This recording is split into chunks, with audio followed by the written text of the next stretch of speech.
Oke teman-teman, kali ini kita akan membahas mengenai penerapan prinsip-prinsip neuroscience dalam desain pembelajaran. Neuroscience itu adalah ilmu yang mempelajari tentang saraf ya atau sistem saraf yang ada di otak ya. Nah, bagaimana tuh ada neuroscience dalam desain pembelajaran? Mau tahu? Yuk kita simak videonya sampai selesai.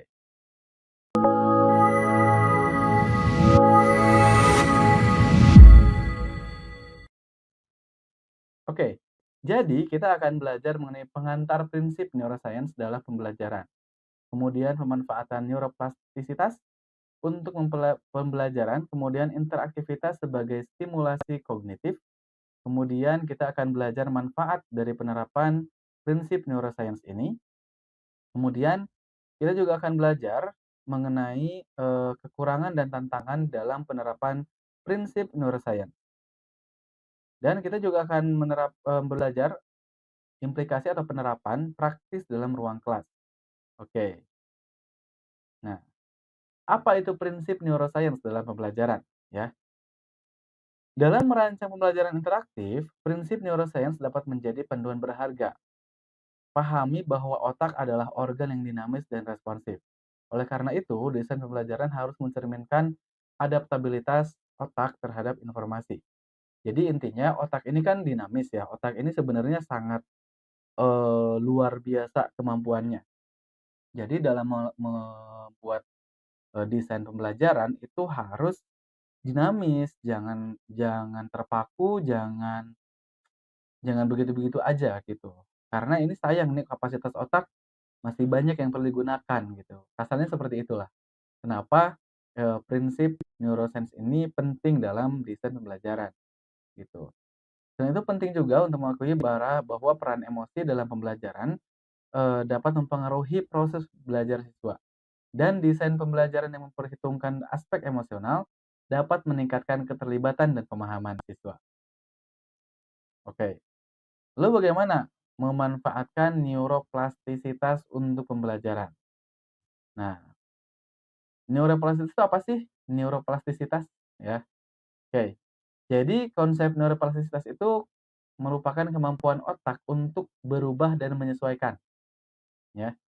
Jadi konsep dinamikanya atau konsep yang bisa fleksibelnya gitu ya, itu disebut dengan plastisitas. Nah, jadi kemampuan otak untuk berubah atau merubah dan menyesuaikan sesuai dengan kondisi. Nah, ini adalah kunci dalam desain pembelajaran. Penggunaan variasi dalam penyajian materi dan pendekatan pembelajaran dapat merangsang perkembangan sinopsis otak. Jadi begini, secara sederhana, kenapa sih kita harus memanfaatkan neuroplastisitas? Karena yang namanya neuroplastisitas itu dia sistem otak atau sel atau saraf yang mampu beradaptasi dengan cepat dan mampu menyesuaikan keadaan dengan cepat. Nah, sehingga ini tuh harus dimanfaatkan dalam proses pembelajaran. Jadi harus memberikan variasi pembelajaran yang lebih dinamis.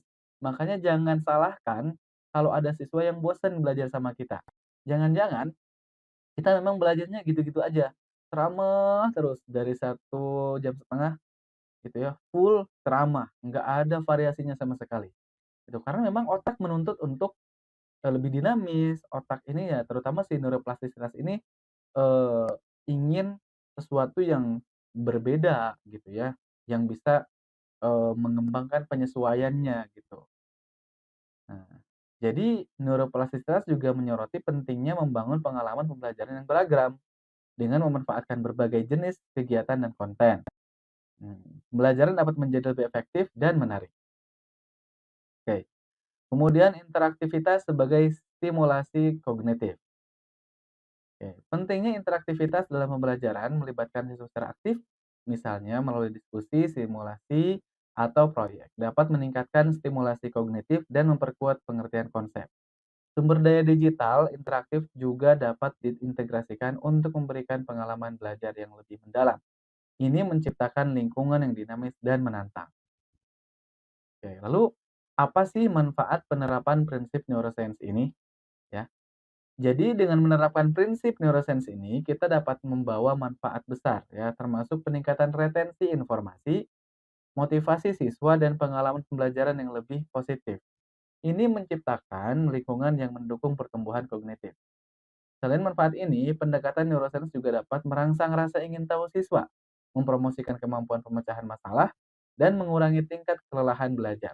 Ya, saya setuju. Justru siswa itu akan semakin lelah kalau sistem pembelajarannya monoton gitu, karena si neuroscience itu tidak maksimal gitu. Padahal neuroscience atau neuroplastisitasnya itu membutuhkan kegiatan yang beragam dan kegiatan yang menarik.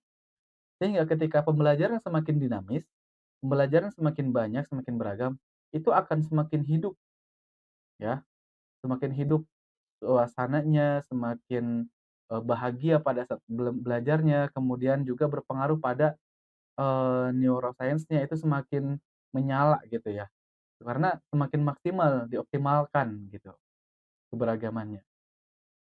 Nah, bagaimana kekurangan dan tantangan dalam penerapan prinsip neuroscience ini?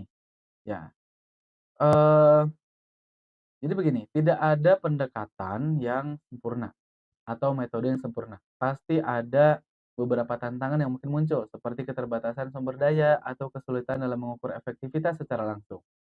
Jadi penting untuk terus mengembangkan dan mengukur dampaknya. Gitu. Mengatasi tantangan ini melibatkan kreativitas dan kolaborasi. Menetapkan strategi evaluasi yang efektif dapat membantu melacak keberhasilan penerapan prinsip neuroscience. Oke, lalu apa sih implikasi praktis di dalam ruang kelas atau, penerapannya ya?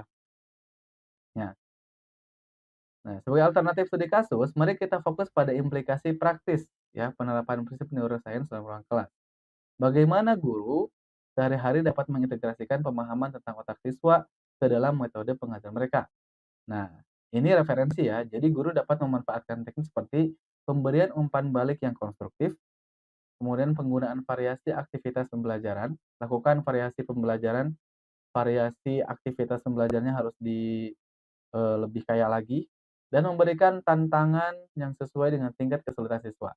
Jadi berikan kuis atau berikan cek konsep yang sesuai dengan levelnya masing-masing. Dari mulai level dasar, menengah, sampai atas. Nah, strategi ini dapat membantu menciptakan lingkungan pembelajaran yang mendukung perkembangan otak anak-anak. Oke. Baik teman-teman, terima kasih atas perhatiannya dan sudah menyimak sampai selesai. Kita ketemu lagi di topik berikutnya.